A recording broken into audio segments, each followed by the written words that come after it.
Hey Missouri, my name is December and I'm with the New Left. And welcome to Government 102, Other Governments. Today we're going to talk about parliaments. That's a lot. Most Americans don't know how their own government works, so I'm pretty sure most people don't know what a parliament is. And that's okay, because we're going to talk about it. To learn how your government works, visit thenewleftparty.com. Let's begin. What is the difference between the U.S. presidential system and a parliament? Simple enough question. For starters, we have three clear-cut branches of government, right? We have the executive branch, the legislative branch, and the judicial branch. Stuff you already know. Remember, you learned all this back in Government 101, Branches of Government, because you already visited my website. In a parliament, it's a little bit more... Let me tell you something. Was very, shaky. Exactly. Okay. We have to start with the legislative branch. Just like Congress, parliaments are bicameral. So they have two chambers, a House of Commons and a Senate. These are elected officials. Parliaments typically don't have a president. They technically have someone who has the role or title of president, but not in the way that we use the term. I know what I'm talking about. Think of the president as like Speaker of the House. What's Speaker of the House? It's Nancy Pelosi.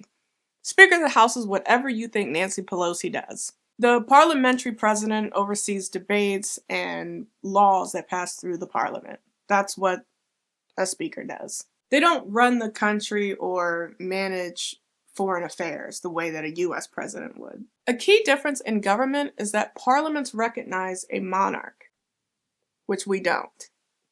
At least, not anymore. Not since the Revolutionary War, we haven't. A monarch is God's representative on earth, also known as a king or queen. Or a pope, I guess, if you're into that. But over time, and after a lot of beheadings and French revolutions, they slipped in the role of a prime minister, who is our version of a president. But they refused to let that whole monarchy thing go. Meaning that their head of state is the king or queen, and our head of state is the president. Oh, sorry. What is a head of state? A head of state is the person who represents a country on the world stage. This is different from a commander-in-chief. A commander-in-chief is the person who is the highest person in the military. For America, both titles are given to the president. The president handles domestic relations, and they are the highest person of our military. In a parliament, it's split.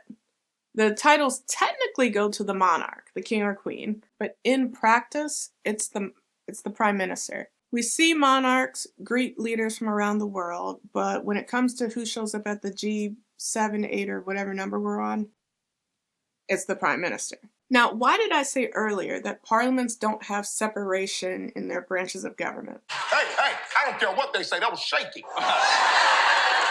That's because the prime minister is not an elected position. The party that holds the most seats in parliament gets to elect one of their members to become the new prime minister. So, the executive branch and the legislative branch are not different branches. They're the same branch. They're the same picture.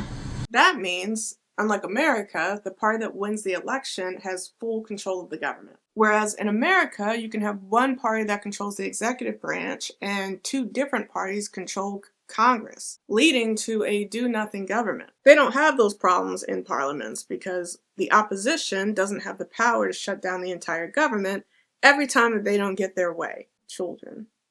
No, that's an insult to children.